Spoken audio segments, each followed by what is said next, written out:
How's it going, YouTube? This is Yugioh Duelist Ekraton here, coming at you with another video today.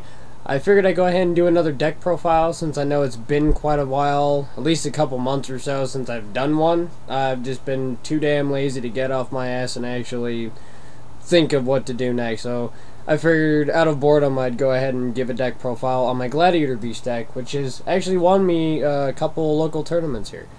Let's go ahead and get to the deck, shall we? First, we have one Secutor.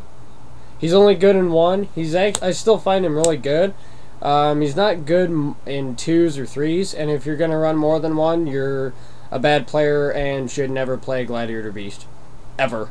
You should just sell your deck and quit playing Yu-Gi-Oh! Next, we have one Murmillo. I don't like running 2 mainboard.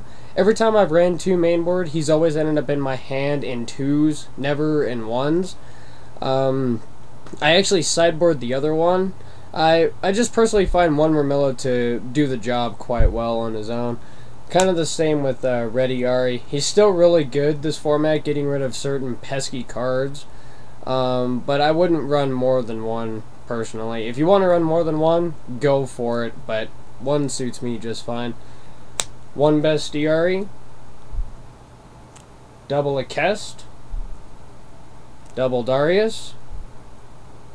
Double Aquari, and triple Test Tiger.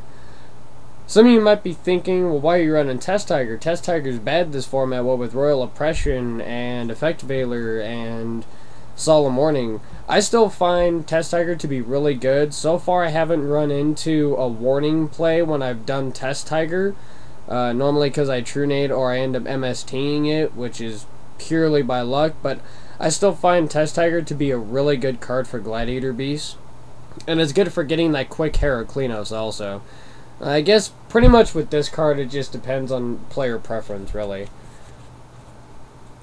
Now, one DD Crow, one Effect Veiler, and double Thunder King. This card is amazing this format. I love this card. I love using it against those pesky synchros and stopping those duality searches and those Sangan searches, and even against Gravekeepers, stopping the Commandant and Recruiter plays also.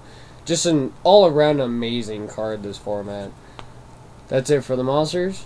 Now for the traps. We have one Mirror Force, double Bottomless, and double D-Prison. Amazing this format. D-Prison is just an absolutely phenomenal card. It gets rid of a lot of pesky synchros, and with this deck, if you can manage to get rid of the Stardust Dragon really early on in the game, then your Gezera's plays are going to be pretty much a piece of cake and is going to be smooth sailing from there. But you also got to watch out for trap stun, but that's not really a problem when you've got cards like Solemn Judgment and double Dark Bribe. I honestly like Dark Bribe in this deck. It works out amazing. So far I haven't had a bad run with this card, but I guess with certain other bigger tournaments it wouldn't be that great of a card because you end up giving your opponent an extra out if they end up drawing into a card to fuck you next turn. But Dark Bribe is still a really good card. I think it's overlooked this format. You can try it if you want. It doesn't matter. It just depends on player preference. I personally actually really like this card. It's saved me quite a few games. And next we have double Solemn Warning, standard, and triple War Chariot. Next we have the spells. We have Monster Reborn, Book of Moon, Lightning Vortex. This card has actually helped me out quite a bit. Thanks to a friend of mine. He's actually my teammate for Team DR for Team Demonic Gradients. He actually suggested this card to me, and so far it's been working out a lot. Because most people will mainly be expecting Dark Hole, but a majority of the time they're not going to be expecting a Lightning Vortex. They're going to be like, "Oh God, Vortex! I didn't even know that anybody even ran that card."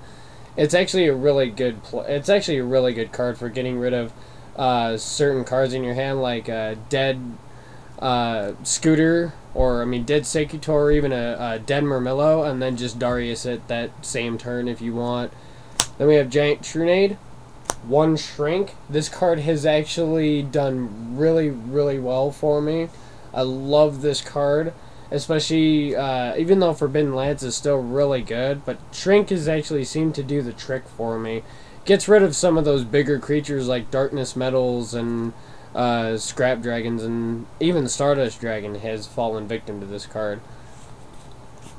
And then we have double MST and double Proving Ground. I chose not to run third Proving Ground, only because of the fact I'm running Thunder King Ryo, and so far 2 Proving Grounds has actually been proven to be faithful to me so far. And then next we have the extra deck. 2 Heraclinos, 2 Gazaris, Armory Arm, Catastor, Android, 1 Brionac, 1 Iron Chain Dragon, 1 Black Rose Dragon, 1 Dark End, 2 Stardust, Scrap Dragon, and a Mistworm. I'm planning on probably trying to get a Trishula. Actually, I do want to get a Trishula for this deck because it can actually be pulled off in this deck, surprisingly enough. But that'll be safe. That card will probably be saved for another deck, which I have in mind. Well, this has been Yu-Gi-Oh! Duelist Secreton. For those of you that are watching this video, I really don't mind if you build this deck, because it's probably going to change here maybe within the next couple of days or so. If you want to build the deck, go for it. It's a lot of fun to play. I absolutely love using this deck. Just remember who made it. You know, I don't care if you net deck it. Just try not to claim it as yours. Don't forget to rate, comment, and subscribe. Let me know in the comment section below what y'all think about it. This is Yu-Gi-Oh! Duelist Secreton. Peace out, YouTube.